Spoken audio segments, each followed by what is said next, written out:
बिस्मिल्लाहिर्रहमानिर्रहीम। अस्सलामुअलैकुम व्यूअर्स, आज मैं आप लोगों के लिए चने की दाल का हलवा लाई हूँ जो शब बारात स्पेशल है। बहुत लोग बनाते हैं तो बहुत ही आसान रेसिपी लाई हूँ। एक कढ़ाई मैंने ली है और उसमें मैंने जो है वो 2 कप चने की दाल ऐड कर रही हूँ। मैंने इसे 4 से 5 घंटे के लिए भिगो के रख दिया था और अब मैं इसे ऐड कर रही हूँ। तो इसमें 2 कप दाल है तो 2 कप ही आपने इसमें दूध ऐड करना है। अगर आप फ्रेश दूध यूज़ कर रहे हैं तो इसको आप पहले बॉईल करके फिर इसमें ऐड करें।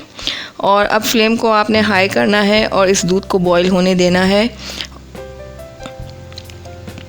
तो ढक्कन आपने पूरा नहीं रखना है वरना दूध जो है वो बाहर गिरेगा, तो इसलिए थोड़ा सा मैंने खुला रखा है। अब ये दूध देखें बॉईल होना शुरू हो गया है, तो अब इसे हम कवर करेंगे और 10 से 15 मिनट तक पकाएंगे जब तक हमारी दाल जो है वो गल ना जाए। तो अब 15 मिनट होते हैं और दाल देखें तकरीबन हमारी गल चुकी है और उसमें थोड़ा सा दूध भी आपको नज़र आ रहा होगा। तो यही कंडीशन में हमें इसे चाहिए और हमने जो है इसे ये देखें दाल गल चुकी है। तो इसे अब हम जो है वो ब्लेंडर जार में डाल के इसको ग्राइंड कर लेंगे। तो अगर आपको ज़रूरत महसूस हो तो आप 2 से 3 टेबल स्पून इसमें दूध ऐड करके इसको ग्राइंड कर सकते हैं, ज़्यादा ऐड नहीं करना है। मैंने यहाँ पर अब 1 कप घी लिया है और इसमें 2 इलायची डाली हैं और इसमें ये जो दाल मैंने पीसी है वो इसमें मैं ऐड कर रही हूँ। दाल का टेक्सचर आप देख सकते हैं, देखें बिल्कुल थिक सा पेस्ट है ये। ज़्यादा बिल्कुल आपको पतला नहीं करना है इसे, वरना उसको सुखाने में बहुत ज़्यादा टाइम लग जाएगा।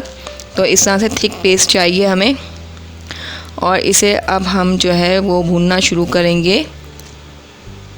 तो फ्लेम आपने मीडियम रखनी है और उसको कंटिन्यूस आपने चमचा चलाते रहना है वरना दाल आपकी लग जाएगी। ये देखें अब इसकी कंडीशन 10 मिनट के बाद कुछ इस तरह से हुई है और इसमें अब हम शुगर ऐड करेंगे। मैंने हाफ़ कप शुगर ली है, आप अपने टेस्ट के अकॉर्डिंग ऐड कर सकते हैं। तो शुगर को इसमें मिक्स कर लेंगे। तो चमचा आपने चलाते रहना है क्योंकि दाल बहुत जल्दी लग जाती है। और इसमें मैं हाफ़ कप खोए का ऐड कर रही हूँ, अगर आपके पास है तो आप ऐड कर दें वरना इसको स्किप कर दें, इससे थोड़ा टेस्ट और अच्छा हो जाता है। तो इसलिए मैंने ऐड किया है। इसको अच्छी तरह से मिक्स कर लेंगे और फ्लेम आपने इस टाइम मीडियम टू लो रखनी है। अब देखें इसकी कंडीशन कुछ इस तरह से है। अगर आपने मेरे चैनल को सब्सक्राइब नहीं किया है तो सब्सक्राइब कर लें जल्दी से और साथ में दिए हुए बेल आइकन को ज़रूर हिट करें। तो अब ये हलवा जो है थोड़ा थोड़ा स्टिकी होना देखें शुरू हो गया है। तो आपने इसे कंटिन्यूस हिलाते जाना है और भूनते जाना है। इस टाइम पे आपको थोड़ा चमचा चलाने में मुश्किल होगी।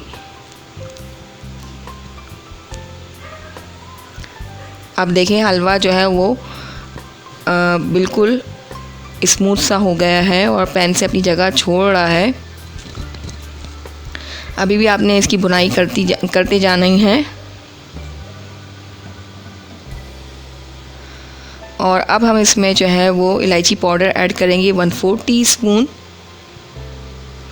और बादाम पिस्ते जो है ऐड करेंगे, अपने टेस्ट के अकॉर्डिंग ऐड कर सकते हैं।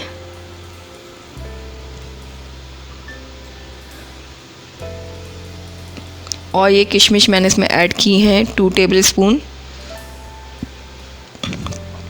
इसे हमने मिक्स कर लेना है और इसे भूनते जाना है।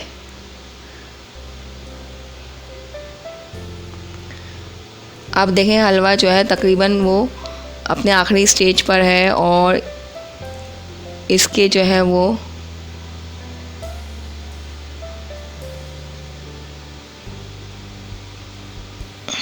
दाना दाना इसका नज़र जब तक नहीं आएगा इसको हमने भूनते जाना है। तो बहुत अच्छे से आप जितना हलवे को भूनेंगे तो उसका टेस्ट उतना ही अच्छा आएगा।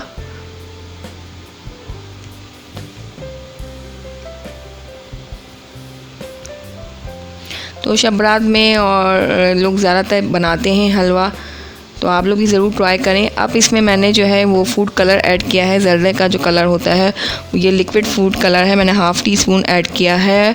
और अगर आप ऐड करना चाहते हैं तो ऐड कर लें वरना इसको भी स्किप कर दें। तो इसको अच्छी तरह से हमने मिक्स कर लेना है।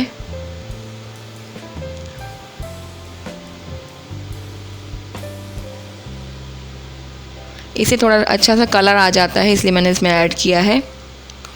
और ये देखें बहुत खूबसूरत सा कलर आ चुका है इसका। तो अब जो है वो घी ने जो है वो अलग होना शुरू हो गया है हलवे से, और ये देख सकते हैं आप बिल्कुल परफेक्ट रेडी है ये। तो बस इसको मैं थोड़ा सा और भूनूंगी और अब इसे हम डिश आउट कर लेंगे। हलवा हमारा रेडी हो चुका है, देख सकते हैं आप। तो ये बिल्कुल दानेदार बना है, बहुत ही ज़बरदस्त। तो आप लोग भी इस रेसिपी को ज़रूर ट्राई करें और अपना फीडबैक ज़रूर दीजिएगा कि आपको ये रेसिपी कैसी लगी। अगर रेसिपी पसंद आए तो please like, comment and share ज़रूर करें।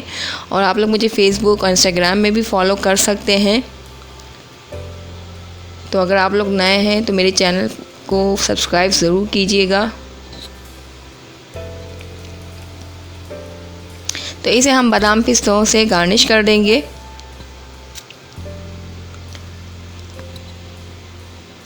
तो लीजिए व्यूअर्स, हमारा हलवा बिल्कुल रेडी है, आप लोग ज़रूर ट्राई कीजिएगा। फिर मिलूँगी, अल्लाह हाफ़िज़।